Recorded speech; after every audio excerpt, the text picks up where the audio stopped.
Hello, everyone. Welcome to the third of our 6-week health and wellness webinars from the ICBE Aviation SkillNet.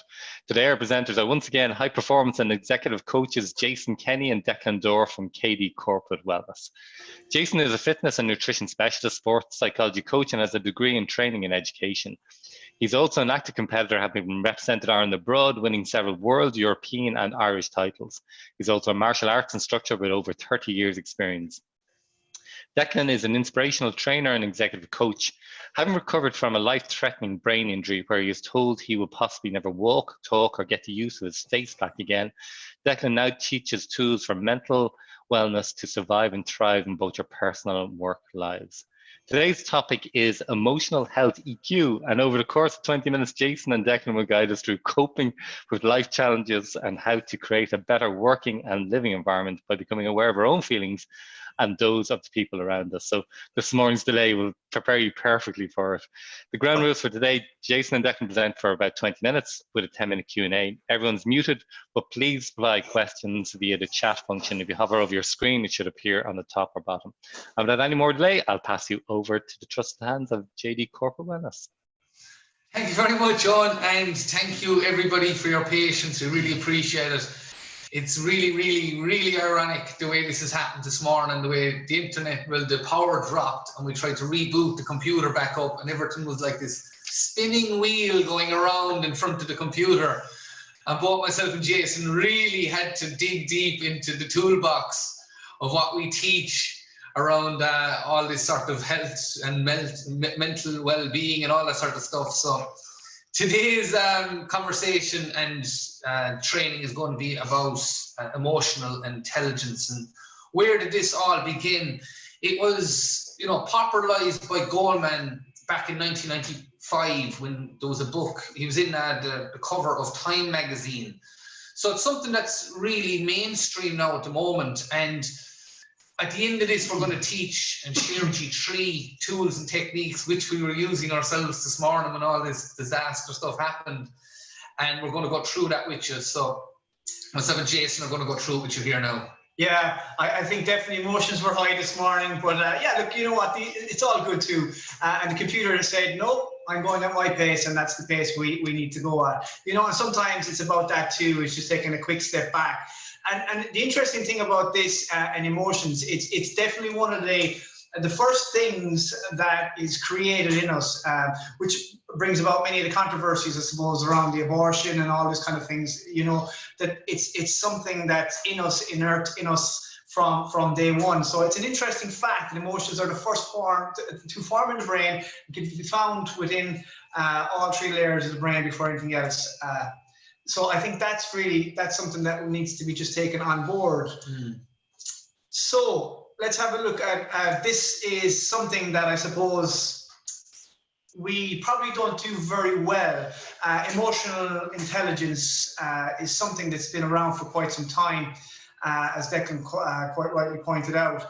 How we use it and what we do with it is very important on our, I suppose, how we are as individuals and how we deal with things in our daily lives. And given our situation at the moment, COVID-19, I'm sure emotions run high amongst family, amongst friends, and you're trying to get some stuff done. We spoke about it over the last couple of weeks and how it can be hard in the environment and people are coming and going and you're being distracted from it. But what's the worst possible scenario is that you actually bottle that up inside you and that you don't release any of those stresses and tensions in yourself and that you don't share it with the people around you. I think if we start to hold on to those emotions and even recognize what they are, if we start to hold them deep inside, I think that's where the issues can lie. I think, Owen, you have a poll there. We want to kind of throw this one out earlier today if we can. So if you have a quick look at that. Right, I might only let people vote for one, but if you vote for at least one anyway, if you can see it. Yeah, and it's which 2 emotions do you think is most present in a workplace environment? Would it be anger, sadness, stress, anxiety, fear, love, or joy? Hopefully there's loads of love wherever you're working, or there's loads of joy in the workplace. But I'm sure there'll be some other Curiously enough, because we've only allowed one rather than two, it's even more polar than you would think. But there's the last ones are kind of coming in. But stress and anxiety are leading the way at the moment. Big time, Okay. yeah.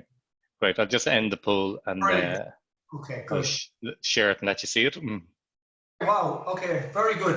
And actually, do you know, the funny thing here is that research has actually shown that anger and stress are the two major ones that are present in most workplace environments, which is interesting that 86% of the poll has come in at stress and anxiety. And it's understandable. Stress, emotional intelligence are very, very closely linked. And there are hundreds of different types of emotions, from happiness, joy, sadness. You know, all these kind of emotions are inside us. It's actually recognizing those, which is really important, and really important to your business going forward too. Yeah, and there's the monk there, as you can see, Thich Nhat Hanh. I'd say I've kind of Thich Nhat Hanh. I've probably butchered that name. Well, he's a brilliant guy to look up and look into this type of stuff. He's definitely leading the way in regards to teaching people of how to deal with emotional intelligence. And he's got a great saying there: a muddy glass of water when you're in the desert. You want to drink the water, but it's clouded with mud. What to do? You let the dirt settle to the bottom so you can drink the clear water. So when you think about that, there's all these emotions going on inside us, no matter what it could be. It could be joy, it could be happiness, but it could be also anxiety, stress, anger, all these things. And if you keep it suppressed within you, it's either going to come out in two ways. It's either going to come out of a reaction mode, where you're going to react and take that anger, that anxiety, that whatever might be happening out on those who are closest to you. And there's definitely a lot of that going on at the moment with families and people around who are all, clustered into the one place. Unfortunately, it's happening.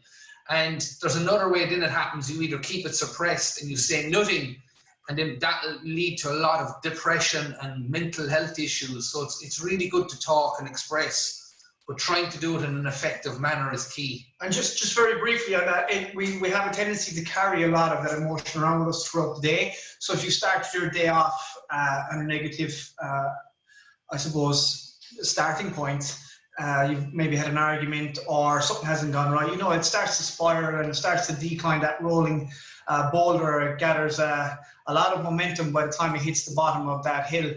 And the thing is, we carry it with us into our jobs, and unfortunately sometimes when we speak, we can speak quite in a reactive way. So, and when you say that you can carry it into your job, sometimes people you're working with or who are close to you, you might notice that they're a bit off someday, or they get angry, or they just get very snappy. It might be that it's something to do with you, even though you might take it personally. It could be something that just happened, whether they're on a phone call. It could be something that they were, after getting up in the morning, having an argument with the kids or the spouse. Sometimes it's just to be good to be aware of that when you see that happening for someone, and maybe just reaching out and just asking, are they okay? Yeah, and this is just an interesting fact. Many years ago, it was believed that IQ was the way to success, that you were highly intelligent, and while that obviously plays a serious part, this is very interesting here. If you just look at the quote itself, it says IQ and EQ. It was believed that people with high IQ could alone become successful in personal, academic, family, and professional life. Many people with high IQ may be productive and ambitious, but were found to be cold and detached. So people with EQ or even with average IQ have been found to be more successful because they are social, empathic, and cheerful. So we all know what it's like to be around someone who can carry a little bit of joy into the work, who brings a little bit of atmosphere, and can also be fair in judgment as well. So I mean, there's a lot to be said in how you are as a leader. And just because you may not be a boss or on the higher end of the scale, as an employee, it's with your colleagues and the people around you as well. So that's something to take on board. There's a lovely little picture here. I think that really sums it up. If you can see the iceberg here, and I think you can see where it defines it. And this is actual. So 20-25% of success in business is related to IQ, and 75 to 80% of the success in business is determined by emotional intelligence. So when it comes to managing stress, remember to put your glass down. Because when you're holding on to worries, burdens, frustrations, especially ill emotions even towards people, it can lead to an emotional explosion where it literally starts to boil up, build up, and then there's an explosion. So you become reactive rather than responsive. So responsiveness implies thoughtful action that considers the long and short-term outcome of the situation at hand. So if you think about that, it's all about, what way do you see you are in situations? Are you responsive or are you reactive? And then reactive behavior, it can have a massive adverse effect, not just for you, but for those around you. So it's just trying to be mindful of which one of those categories would you put yourself into? It's a hard question, but if you can be honest with yourself, the key is once the awareness comes up into your mind and into your being, all of a sudden what happens is you start to, before you react, you sometimes pull yourself back and go, what can I do about this situation, rather than being reactive? Let's try and approach this in a different way. And there's a lovely story, just to add on that, just for a split second. I mean, you're looking at the glass half full there, and there was this trainer, and she asked her students basically about the glass. She said, what do you think the weight is in this glass? And of course the students were saying, we say it's 8-ounce glass, or it's a 16-ounce, or whatever it is that was inside in the actual glass. But she said, when you look at it, she said, it doesn't matter the actual weight of the glass itself as it currently stands. So even when you look at the coffee cup, but if I'm holding on to this coffee cup and I hold in this position for 1 minute, my arm starts to feel a little bit of tension. After an hour, I'm starting to feel pain in my arm. After 2 and 3 hours, there's a serious pain. And of course, after a day, you can imagine the pain that now my arm has gone completely numb. So I'm not going to sustain holding it there. So I think it's a nice story to reflect on what Declan was on about there. If we hold on to that and hold on to those emotions and we don't release them somehow, we become very reactive. And it may not exactly be who you are. And it can be detrimental to you as an employee or to you and your staff. So those decisions can be quite, dangerous in terms of not releasing those tensions and stuff like that. So, Owen, you might throw in the second poll for us here. I think this will be quite interesting. So the second and the last poll, so we've put 2 polls together, and the second poll here we feel is a very important poll if you can answer it honestly for yourself. And it's, how connected to my emotions am I? And pick your top 3. I try to control my thoughts, that could be 1. I think before I speak, that definitely used to be me until I started to become aware of all this. I learn from negative feedback, I acknowledge others, or I have a balanced view of myself. So pick out which ones, resonates with you there. And Owen then will Yep, they're all just flying in. There's normally a few seconds pause, but now they're filling up fast. So it's changing every few seconds. So I let it run for another 5 seconds. But at the moment, learning from negative feedback is the highest. Sometimes it's not even that it's negative feedback, it can be constructive feedback, but it's how you look at it. Sometimes feedback that you think is negative actually can be really, really constructive. Oh, brilliant. Okay. I try to control my thoughts is 25%. I think before I speak 11%. I learn from negative feedback 25%. I acknowledge others 18%, and I have a balanced view of myself 21%. Okay, so let's look at those. I learn from negative feedback. I try to control my thoughts, are more or less top of the scoreboard. I think before I speak seems to be the bottom, which is quite interesting. I think a lot of us are in that boat. We do kind of be quite reactive in how we speak to people sometimes, and not really think before I suppose we speak. And control your thoughts. That's quite good that people try to manage those thoughts. That's pretty impressive. But I think people who are on this, especially that we on this call here, whoever's on the call, if you're coming onto an emotional intelligence call, you're obviously wanting to better yourself. You're wanting to learn more about you and about this topic. So it's good to see that. It's really good to see that. Yeah, so just, I suppose, so moving on, because we're conscientious that we held you up at the start, and we hope at the same time we're not flying through it too much, because this is quite an in-depth topic. I'm just trying to skim over it, really, in a way that you get what you can out of it. So my way or the highway. So I suppose essentially when you start to engage somebody, if you're trying to get something done, do you become the bully? Do you want a win-win situation? Is that what you're after? Or do you want a win-lose? Or do you want two people to go walk away and have nothing resolved? And this is a lovely quote again. And again, it goes back to, I suppose, the whole sporting aspect of things. You look at yourself as the entire team, or do you look at yourself as part of a team? So if I'm making a decision on what I'm saying, and I'm not going to take on board any of the critical feedback, any of what the other person's saying. So if you think of what emotional intelligence really is, it's actually stepping out of yourself, out of your own shoes, and looking at the world through the eyes of the other person who's facing you right now. So you're almost looking at yourself in the mirror and going, how would I feel if I'm bombarded with all this information? You've also got to ask yourself, is there something else going on for this person? What's happened to them? Maybe they've had a slippery slope this morning. Maybe the traffic on the way in. Maybe, you know, kids, there's been chaos. You know, sometimes trying to get kids out to school in the morning, you probably mobilize an army faster at the best of times. You know, so you got to think of it that way. What is the outcome? So you need to take a quick step back from the situation and think about what you're going to say before you say it. The next slide, I love this image, really. Have you ever had a situation where you're at work and this is you? You were sitting down and all of a sudden you just wanted to get through that sheet, whatever had been put up in front of you.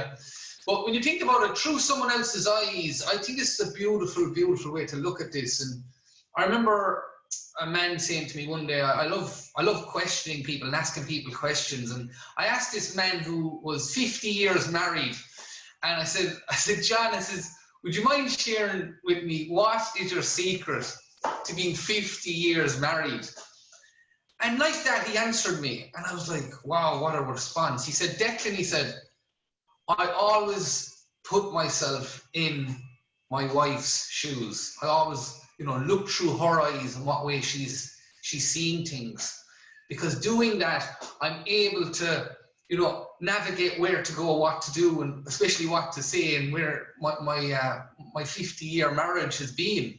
I just thought it was a beautiful, beautiful thing, and it's like I'm supposed to be getting married Friday week, the 1st of May, and this is my best man, and unfortunately, we need to navigate that. We need to postpone the wedding, you know. So it's stuff like that.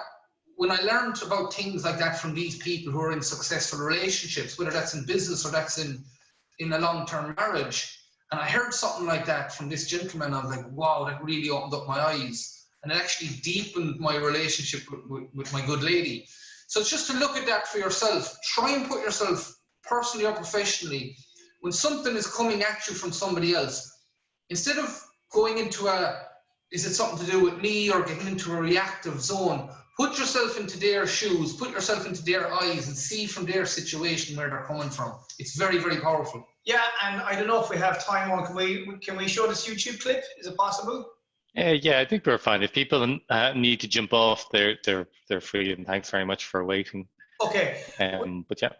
Okay, so just basically on what Declan was saying, it's a very powerful story as well. I think go back to that whole reactive thing.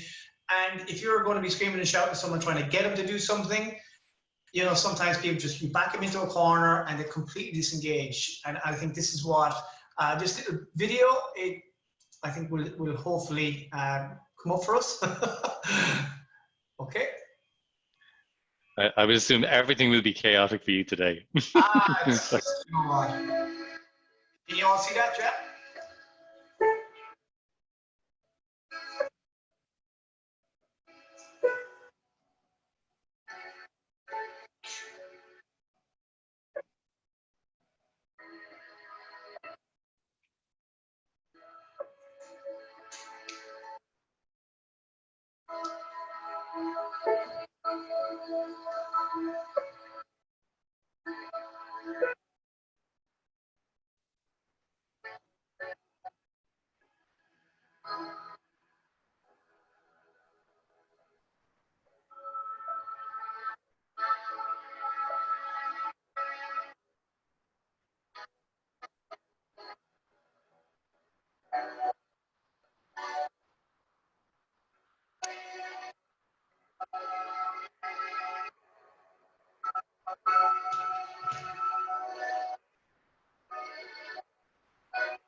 Right, I'll get back our screen here.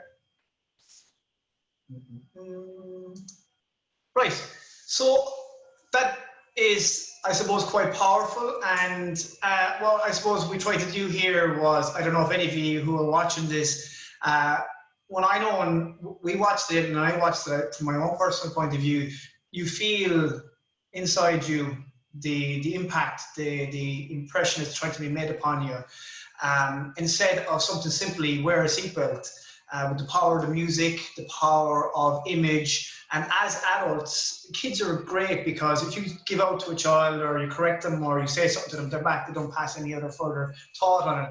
When you criticize or say something to an adult, or you give out in whatever shape or form it is, people can hold that grudge and keep personal impact in them. So it's how we communicate with each other, and it's just understanding and connecting to that emotion. So as adults, we learn best when we're actually connected to the feeling of it. So that was just a little YouTube clip that we hope you got something from.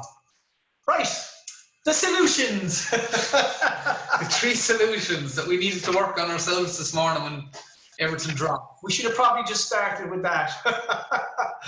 Okay. So yeah, so the 1 second habit, pressing the pause button. You know, sometimes you gotta realize whatever could be going on for you, no matter what happens, you gotta literally press pause and literally relax and take it easy. And we're going to go through the breathing technique in a few minutes, but like the key component is here, sometimes you just got to remove yourself from the situation and take time to acknowledge that there's something going on for you, or there's something going on for people around you, and that way then you can integrate what might be the solution. Yeah, we just need to reset. You press that button, that pause button, stop and reset. So the reason why you have that big red pause button on the screen in front of you is that it's a visual. You need to have something that's a visual for you, and if you put that in your head, and the minute you start to have an engaging conversation with someone that is not going exactly the way you want it, pause. Hold on for a second. Can I come back to you at 10 o'clock or 12 o'clock or whatever time it is? Can I come back to you and we can sit down and we can have that? Gives you an opportunity to move away from the situation, reevaluate it, calm yourself down, and go back to the meeting or meet with that person in a more constructive manner. Well, you got to put that pause button in your head. You've got to think of that. And one thing that I always do, I'm giving away one of my really top secrets here now, when something like that happens and I'm in a bit of a controversy or there's something going on, I always say to someone, look, do you mind? I need to go to the bathroom for a minute. And I mightn't even need to go to the bathroom. But what I do is I remove myself from the situation, because really nobody's going to say, no, you can't go to the bathroom, hold on to it. Well, they shouldn't. But that's what I do in every situation. I mean, if that happens to me, I will remove myself. Sorry, do you mind? I just need to go to the bathroom. I'll be back in 1 minute. So then when I go to the bathroom, I take that 1 second pause. Okay, and the other thing just on that is it's frequency is everything, and it's down here in the bottom of the slide, and I think that just needs to be pointed out. You need to sometimes just practice it, even if you're not in a situation. So give yourself some cues throughout the day and go, okay, pause. How am I feeling right now? What are my emotions?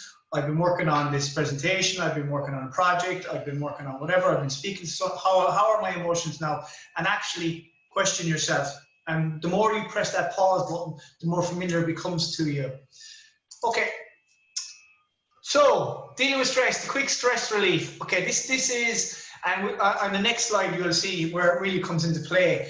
And it's such a powerful thing to have something quick. And when you're in a frazzled situation where your chaos has happened. So, like for example, I suppose like us this morning with the whole power just shut down and trying to get it all boosted back up. I mean, we couldn't have had a better example, and we didn't plan it, by the way. No, we really didn't. It's one of those things that just happened. We actually freaked for a second. The two of us were just about pressing the button to go online, and all of a sudden we pressed it and boom, the whole thing just stopped. The two of us looked at each other, we panicked, we freaked, and we realized, okay, relax. Yeah. I do, yeah. And I suppose one of the major things you can do on a daily basis when you're not in that situation, and you have time to do it, you have the meditation, you have, sitting back, listening to some music, you have exercise, you can get out and walk, you can, take a few minutes of fresh air. But when you're in a situation you can't do that, and you need to take time back, you need to just sit back and bring it back into yourself. And I think the next, I suppose, few slides are going to help you a small bit in this. And we're going to look here at some of the techniques, and one of the techniques in particular that the Navy SEALs use under high conflict situations, high intensity, and a very volatile environment. And this is something so powerful. I use it all the time. I think it's really good, and I think this is a great slide. So the power of breathing, really, it comes back to the breath. And if you've been on our last 2 weeks training, you would have seen that we're big into the breath. When it came back to the power of self-talk, we always brought it back to the breath. When it comes to the power of productivity, about removing yourself, coming back to the breath. And when it comes to emotional intelligence, this is so, so powerful. So what we'd like to just show you here and go through with you here just for 30 seconds is to try this out. You can see there's a blue dot in the middle of your screen. And if you look at the blue dot, it's got 4 seconds in and 4 seconds out. So if you look at it goes out, so it's like breathing. So you're holding for 4 seconds, and then you're out. You're out for 4 seconds. Then you breathe in. Hold for 4 seconds, like the dot is holding. And then release, out for 4 seconds. So this is something really, really big in the Navy SEAL that they do when they're in high stress situations. They breathe in for 4 seconds, hold. They breathe out 4 seconds. So it's that process of in and out. What that does is it helps to relax the nervous system. Also what it does is it helps get oxygen up to the brain, which helps you to actually get solutions to what might be going on for you. And that's something you practice, and again, over time, you just do it even just to start your day. It's fantastic. Even the end of your day, just to do it. It's great, just enters that oxygen level again, as Declan said, to the brain and all the organs. So you repeat that for about 5 minutes or for as long as it takes, really. Like even for the example, when I was saying I go to the bathroom, when I remove myself from a situation, it's not that I have to go to the bathroom per se. What I do is I go and I do this breathing technique, just to get myself relaxed so my emotions aren't high and reactive.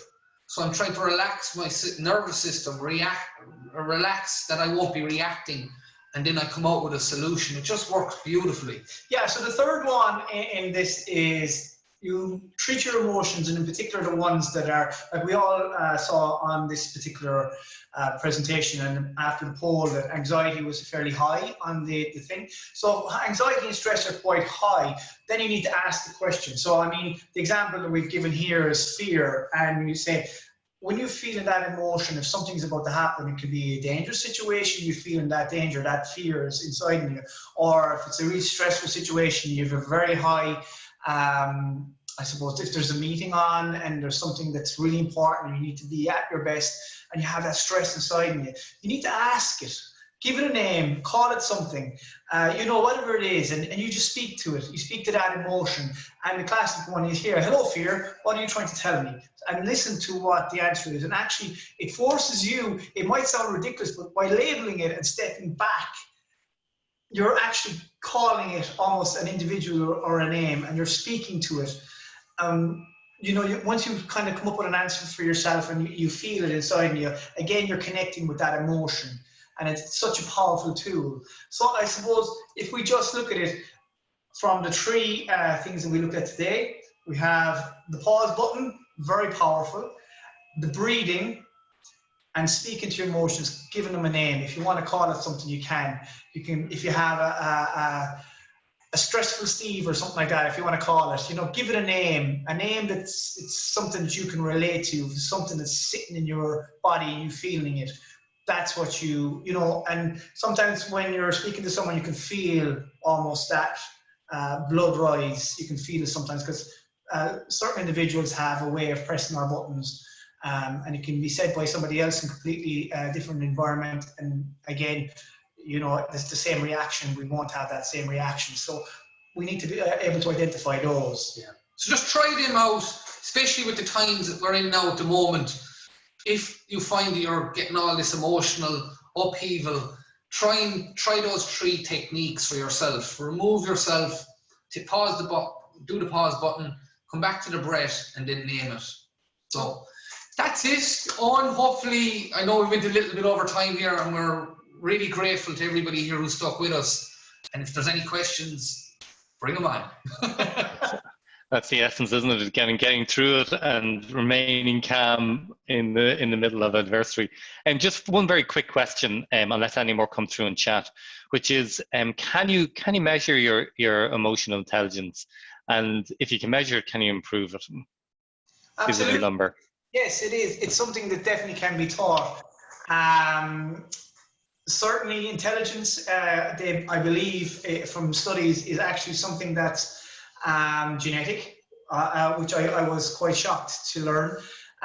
That's not to say that people can't learn and operate at whatever level, but EQ certainly is something that can be taught. It just means putting certain things in place and learning how to cope with those and having those strategies and being able to pull out of your toolbox what is your 3 solutions like we have. Now there are quite a few other ones that we use, but those particular 3 are our top 3 that we always go back to.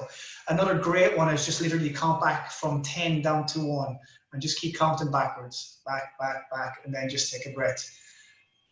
And it really does help. So yes, you can 100% train yourself to do that. Yeah, definitely. Great. Okay, well, if there's no other questions rather than the lay people anymore, I know some of the tips that you suggested today, I can put to great use for my children later on. But when I'm telling them I'm breathing like a Navy SEAL, that feels a bit better than Daddy count to 10. Just pause with the children. Yeah, no, it's true. It's true. And it's what I'm getting from today is that, we understand this, and you hear this and you kind of go, yeah, that's obviously what I should do. But your point about that this needs to be trained, you need to rehearse it, you need to practice it. Just because you know it, emotions are so powerful they can override the rational part of your brain extraordinarily quickly. You just summed it up beautifully. Overriding the part of your brain. Yeah, definitely. And okay, well, thank you very much, Jason and Declan, for those insights. I know that I'll definitely be revisiting the presentation and the video again later on. The videos and slides will be up on the ICBE later on today. And next week, I believe the topic is nutrition. So thank you to everyone who attended, and look forward to seeing you next Monday at 10 a.m. Thank you. Thanks everybody. Really appreciate it. Bye. Thank you. See ya.